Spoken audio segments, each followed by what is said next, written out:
In this video I'll be reviewing every LEGO Harry Potter set from the 2026 January wave, kindly sent early to me through LAN. If you wanna skip to a specific product, use the timestamps below and let's get started from smallest to biggest. The LEGO Hogwarts Castle Sorting Hat Ceremony builds up on the new castle system started 2 years ago. Even though it doesn't really have any new rooms or castle sections, recreates the famous entrance ceremony with a few add-ons. Minifigures wise, we get 4 out of this set, which is great. Professor McGonagall, paling in comparison to the version seen in the Boathouse set when it comes to printed detailing, but still nice to have, of course. Then Harry with that cool thinking to himself and talking to the hat, closed eye secondary expression that pairs nicely with the character himself. Hermione Granger, similar to other versions seen in other sets, and then the one and only Draco Malfoy. Another character here, so to speak, is McGonagall's cat Patronus, a beautiful opalescent blue element that kinda starts a whole new collectible series within LEGO Harry Potter sets as advertised in the building instructions. Being the sorting hat ceremony, the way it's played out, besides having the hat and seat where students are supposed to go, there's this spinning contraption with the 4 printed tiles for each of Hogwarts houses, a cool way for kids to play out the sorting themselves, which is fun. Another side build is a table with food, which makes sense since the whole ceremony takes place in the Great Hall, but my favorite is the House Points Hourglasses build, which was a very important focal point of the storyline in the first school years of the events of the Wizarding World. Maybe by itself the set isn't that amazing, but I feel it complements others really well with the minifigures and little scenes, or makes for an amazing starting point in anyone's LEGO Harry Potter collection, characters-wise. And comparing these to Star Wars 4 minifigure battle packs, it's way more affordable while packing significantly more side builds. $15 for all of these, all things considered, makes it a somewhat fair deal. I just don't think it is meaningful enough for people who've been collecting LEGO Harry Potter for a few years now.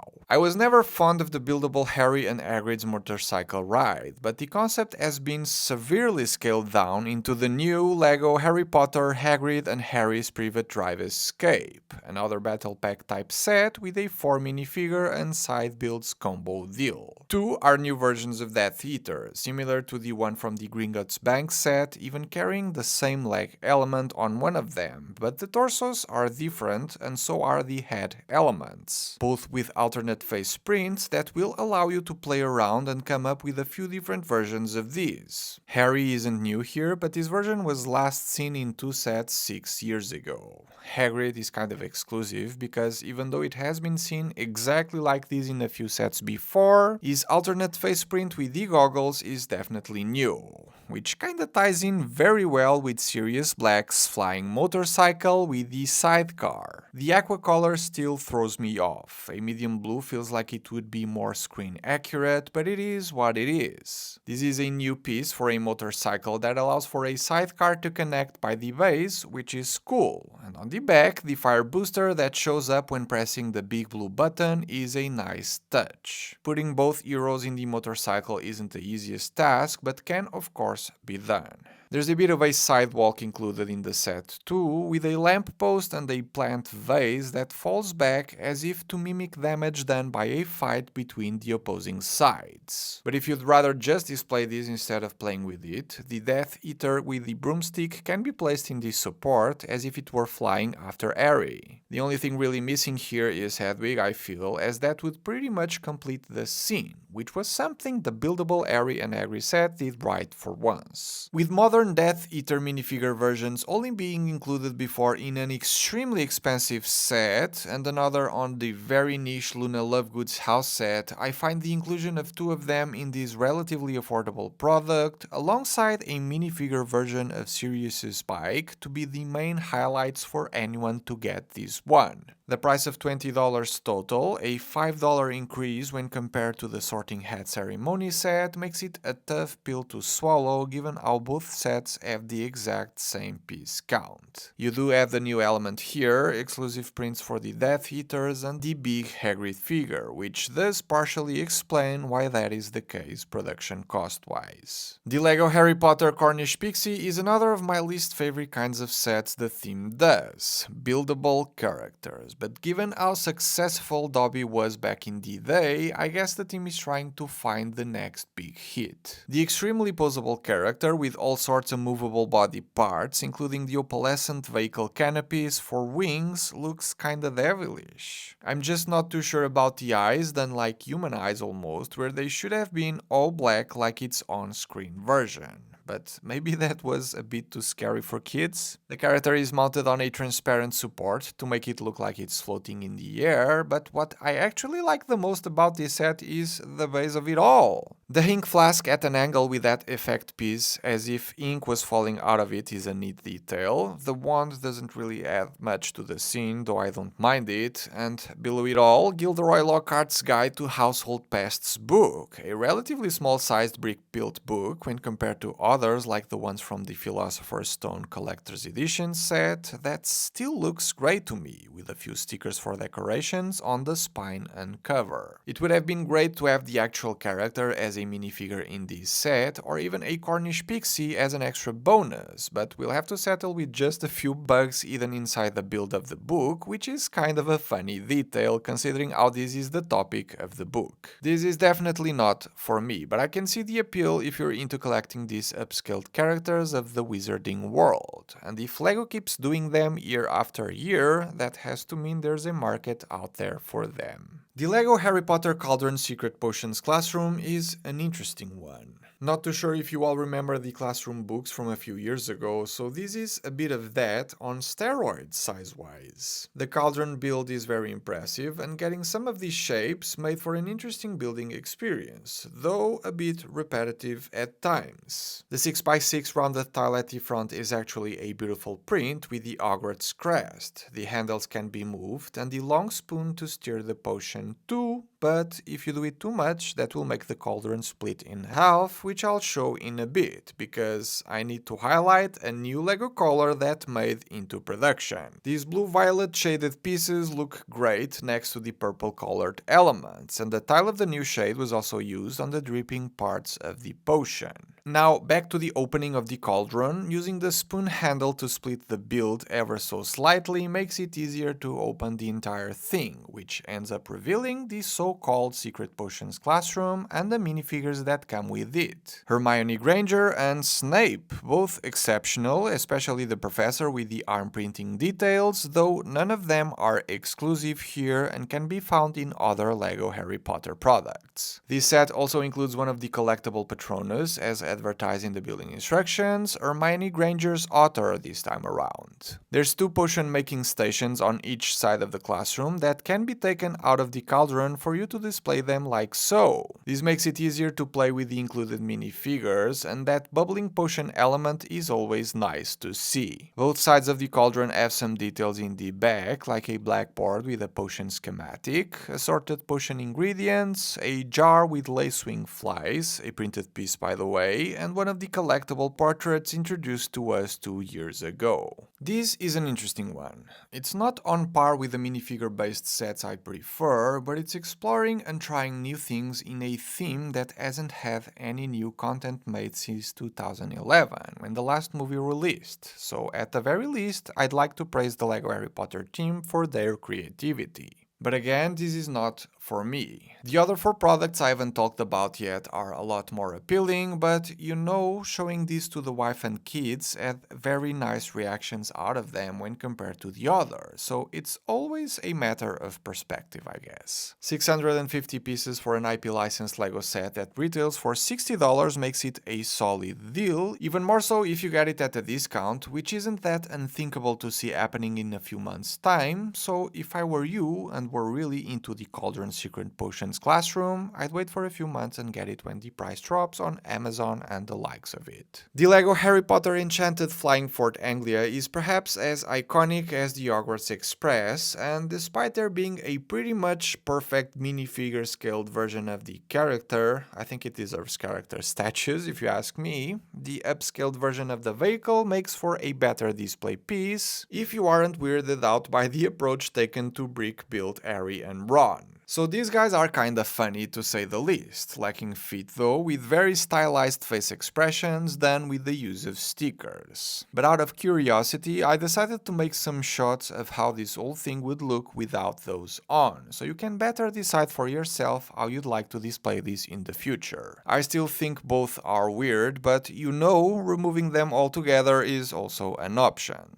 There's not a whole lot to see interior-wise, especially when you remove the boys, except for a brick-built headwig using the printed dome piece for the head that was also used in the upscaled Hagrid's motorcycle set. The back doesn't even feature back seats for a reason I'll disclose in a bit. The car itself looks pretty solid if you ask me. It features opening doors, opening trunk too, in the nicely detailed back, with the taillights and license plate, which is also a sticker. The front grille shape is there, with grille elements and a flexible hose for the curved detail, another instance of the license plate, but also the spot where most of the problems of designing a model in this color show up. The sticker with the car's branding is severely off-colored when compared to the color of the brick it was placed onto, but the worst is that the actual bricks have very noticeable color variation amongst themselves, which can be seen pretty much everywhere you look at the car. And while that's not so magical, if you ask me, there's something that is. The car has a personality of its own, and upon the not-so-clean arrival at Hogwarts on Chamber of Secrets, it opens the doors to eject the boys, and spits out all of their belongings in the trunk, which as you can see, this one does too, and that is brilliant. Resetting the function isn't hard to do at all, and the trick for the car to spit out the trunk is to slam it somewhat hard in the front, otherwise it won't pop open. The first few bags of the set were dedicated to the function, with good reason, turning what could have been just another Lego car into something a lot more interesting and fun to play with. I truly believe the minifigure version of the vehicle is perfect, having me discouraging you from getting this one, but I cannot deny that this was done beautifully, minus all of the coloring hiccups, of course. Closing in on 900 pieces, this retailing for $80 is actually decently priced, even more so when compared to price ratios of the following 3 sets. Be warned. The LEGO Harry Potter Luna Lovegood's house will be a severely underrated set that I'll try to make a case for, as this thing really surprised me, but not without its faults. I'm kinda stunned at the need of 4 different instruction booklets for this, but I guess it could make sense if you're building with someone else, as there's clear separation between the sections that come together in the end. Character selection is near perfect for the scene, as Ron is clearly missing, while Luna wasn't seen in the location if we wanna be accurate. So there's Harry Potter with the worn down jacket from the Malfoy Manor set, minus the swollen face decoration.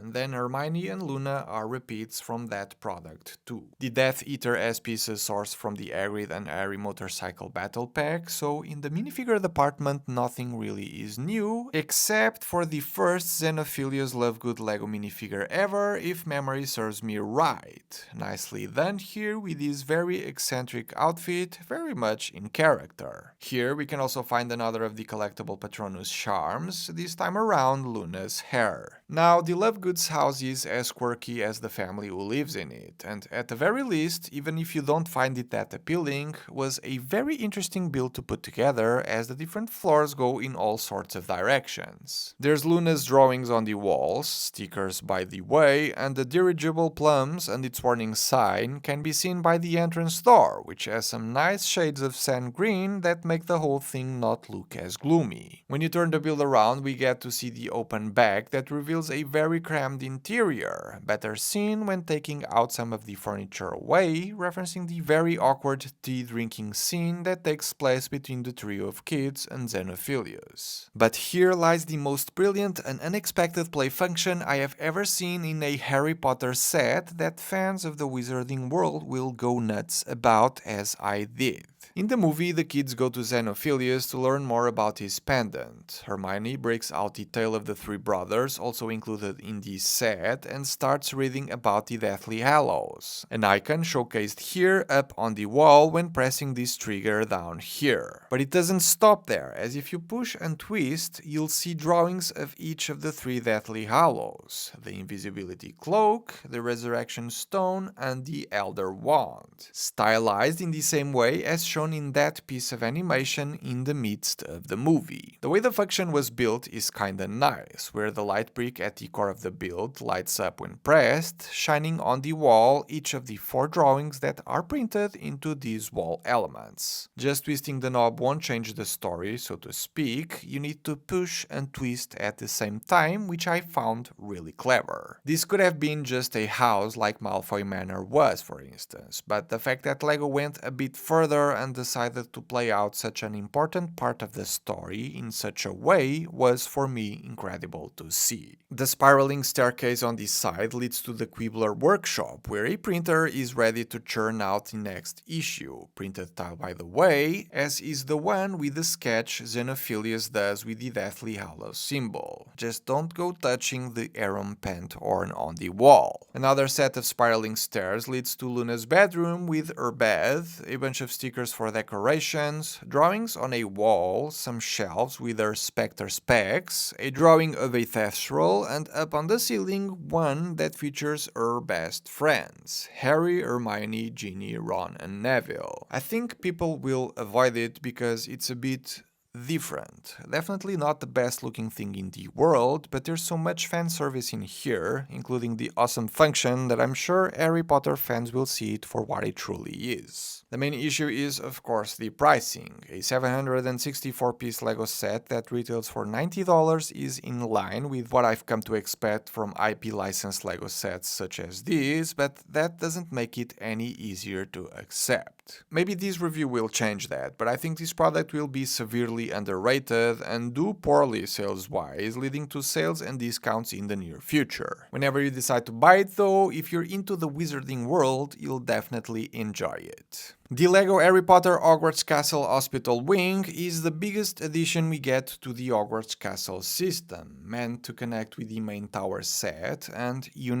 things are starting to look kind of impressive if you ask me. It does get eaten away a bit, so I feel we kinda need to have more things going to the sides, as if this thing wasn't big enough already, but it would make my life easier to showcase it in video. With that out of the way, let's focus on this set by itself and the minifigure selection, the biggest out of every set of the wave with 7 characters included.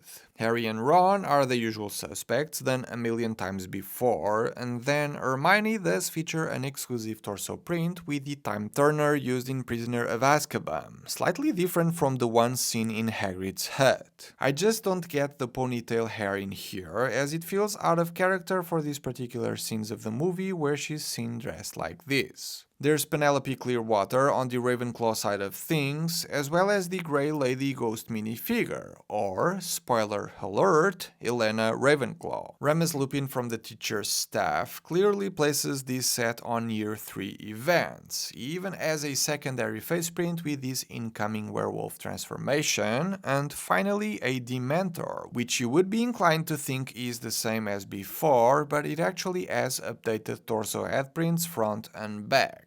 So out of all 7 minifigures, these 4 are actually exclusive, and Clearwater somewhat exclusive too, though I'm sure you could source all parts from other minifigures. To top it off, there's the last of the collectible Patronus of this wave, the wolf, usually associated with Remus Lupin for obvious reasons. From the outside, this part of the castle follows all the major features we've seen in other sections of the Hogwarts castle system, the rock formations of the base with a lone tree in there, then topped off by the castle section itself with a large window area, a tower and roof, and a bit of a balcony or walking path with a few botanicals. Stickers were used for some of the stonework on the tower section, as is commonly done in other sets. And I do like that at the base, some holes allow me to see parts of the classroom built inside. Turning the model around ends up revealing the 3-floor interior, starting at the base with the defense against the dark arts classroom that slides out in the usual fashion for these. A few hinges allow the build to open a bit more, highlighting a few scattered objects in the walls, including Lupin's record player, and that center lies the closet with the boggart inside.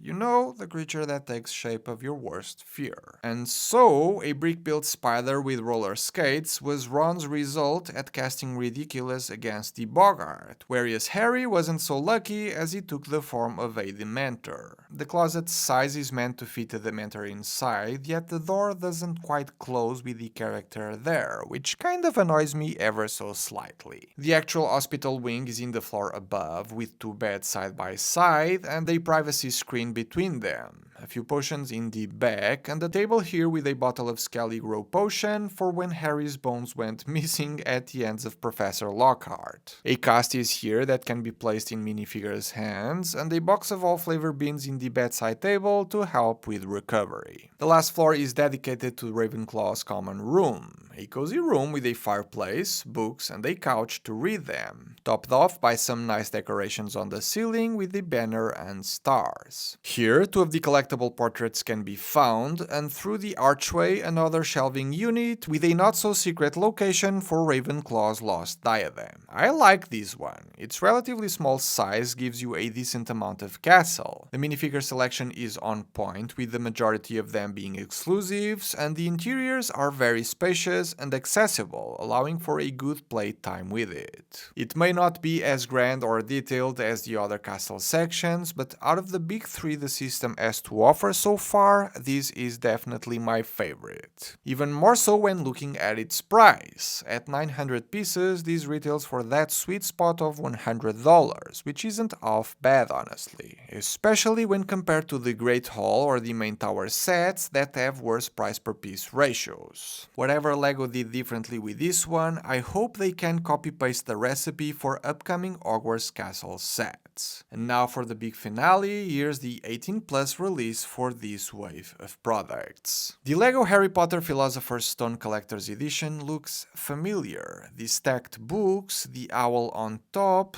I can't quite put my finger on it. Jokes aside, this to me makes me believe that we're going to see a series here where all installments of Harry Potter get their own dedicated collector's edition set, 7 years in a row. For starters, we get our usual suspects as minifigures, Harry, Ron, and Hermione. At a glance, very similar to the ones from the Main Tower set, but vastly superior. So Harry has the same torso as the previous version, but with tears in places, making it exclusive. Ron and Hermione got arm printing as upgrades and different bottoms, but the fact that they did get arm printing elevates the look of these by a lot. And they can be displayed with the set by the chess pieces from one of the underground chamber trials that were put in place to protect the Philosopher's Stone. So the entire base of this one is the chessboard, as seen from two extra corners next to one printed tile with the story's name. Above it, at an angle, lies Harry's trunk, as if that weren't obvious by the initials on the sticker there. Then, two books that kinda hint at school activities, a few of Harry's galleons, printed tiles as seen before in other sets, a small candle to the corner, and above it, an extra Philosopher's Stone references. First, the rock itself, kinda making me think about the Ideas Mineral Collection for a second there, and an Albus Dumbledore chocolate frog card. A beautiful printed pentagon element I don't think I've ever seen before, kinda making me want LEGO to do the full set. What's also interesting about it is the use of the brand new color blue-violet for the base. Last but not least, Hedwig sitting on top of all of these looks great, but not as awesome as the Open Wings version of the Hogwarts Icon set I loved so much. Smaller means cheaper, and I'm all for it, honestly. Generally speaking, the shaping is great, it has many odd angles which make for a very interesting build, and the printed eyes make it incredibly expressive. Now, if you think this is all there is to the set, you're wrong, because where's the fan service? Where's the Easter eggs and hidden secrets we've all learned to love about LEGO Harry Potter sets? So let's start with the trunk. This black handle can be used to pull this out, which ends up revealing a microscaled version of the bathroom scene, where the kids managed to subdue the mountain troll. Much of the detailing and the troll itself was done with stickers, while the trio of kids was done with these statue pieces, not decorated due to cost, but they're there nonetheless, which I'm happy for. What's even cooler about this is that the troll's club can be animated with one of the 3 cranks placed in the back of the set, which wasn't at all needed, but makes the set that much more interesting to me. And as you're probably guessing, there's more play to this, of course. The crank in the middle is used to turn Hedwig's head a full 360 if you'd like, and the third one moves the queen in the chessboard forward. Again, really not needed and not the kind of thing you'll be playing with day in and day out, but the fact that it's there is for sure one of the highlights of the set. Speaking of Hedwig, just below her from the back, a microscaled platform 9 3/4 with the Hogwarts Express can be found, sticker for the train carriage, while the rounded tile with the platform number is actually a print. And then further down, some of the underground chambers mentioned before, all done with stickers and microfigures, recreating most of the scenes that led into the final boss encounter, so to speak. We start at Fluffy's room with the harp in the back and the microfigs for the kids in the front. Then the Devil's Snare room, the Winged Keys trial in the next, the chessboard room, and at the very end lies the Mirror of Erised, with a neat sticker of a stylized Lego Harry Potter holding the Philosopher's Stone. Lo and behold, this thing is sitting on a turntable that, when turned, reveals the stone once more in its back. If you think about it, this one does the same as the microscale Hogwarts Castle does in relation to the Philosopher's Stone trial chambers references, only with a different wrapping, and to this day, I still stand by the words I've spoken in that review. This is the only Lego Harry Potter fans would ever need to buy. But I will also say that the Philosopher's Stone Collector's Edition positively surprised me, especially when compared to most of the latest 18+ releases of the theme, as it is a relatively small display piece that looks good on a shelf, has some cool gimmicks and functions that were great to build, exclusive and highly detailed minifigures, and is stacked with references to the wizarding world that will make fans smile when they get to build them. Price-wise, closing in on 1,600 pieces and retailing for $170 isn't bad at all. But then again, I do need to point out that the Hogwarts Castle is priced the same with an extra 1,000 pieces on top. So yeah, if you're somewhat considering getting these, have the castle already, or the castle doesn't really appeal to you, you will not regret getting it, and alongside the hospital wing, makes them both my favorite sets of this entire wave. I would love to know what your favorites are in the comment section below. Thanks for watching, and I'll see you all on the next one.